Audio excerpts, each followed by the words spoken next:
ভাল লাগিছে যিখিনি কষ্ট সকলোৰে লগত লগ লাগি পেলাই কৰা হৈছিল তাৰ মানে যিটো আজি মানে সেই ফলটো আমাৰ সকলোৱে আজি ভোগ কৰিছে সেইকাৰণে ভাল লাগিছে আৰম্ভণিৰ পৰা তাৰমানে মই বিভাগৰে মানুহ আছিলোঁতো ৰিটায়াৰ্ড কৰাৰ আগমুহূৰ্তৰ পৰা মোৰ এটা উদ্দেশ্য আছিল যে মই যিটো বিভাগত কাম কৰিছোঁ এই বিভাগৰ দ্বাৰাই যদি আমাৰ এই অঞ্চলৰ অৰ্থাৎ গোটেই বৰপেটা ডিষ্ট্ৰিক্টতে মই আৰম্ভ কৰিছিলোঁ প্ৰথম তাৰমানে উঠি অহা যিখিনি নিবনুৱা এইখিনি কৰ্ম সংস্থাপন দিয়াৰ এটা ব্যৱস্থা কৰাৰ কাৰণে মই এই কামটো আৰম্ভ কৰিছিলোঁ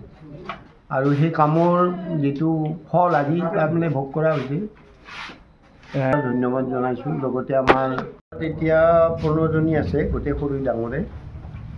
বেছি গৰু নাই কিন্তু কথা হ'ল এইখিনি মোৰ মানে নিজৰ ঘৰতে মানে কিনি অনা গৰু নহয় উৎপন্ন কৰা গৰু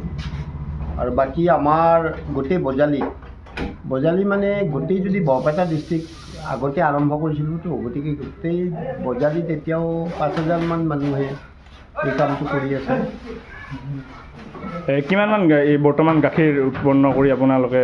কৰি আছে বা কিমান সমবায়খনত আমি যদি চাওঁ তেতিয়াহ'লে 60,000 লিটাৰমান গাখীৰ এতিয়া বৰ্তমান হৈ আছে 60,000 লিটাৰ তাৰ পৰৱৰ্তী পৰিকল্পনা কেনেধৰণৰ বা যিহেতু পৰিকল্পনা মানে আমাৰ পৰিকল্পনা হৈছে যে প্ৰত্যেক গাঁৱতে প্ৰত্যেকটো নিবনুৱাকে যাতে আমি ইয়াত নিয়োজিত কৰিব পাৰোঁ আৰু ইয়াৰ দ্বাৰাই যাতে প্ৰত্যেকৰে মানে ভাত মোকলোৱাৰ এটা ব্যৱস্থা হয় সেইটোৰ কাৰণে আমি আগবাঢ়ি যাম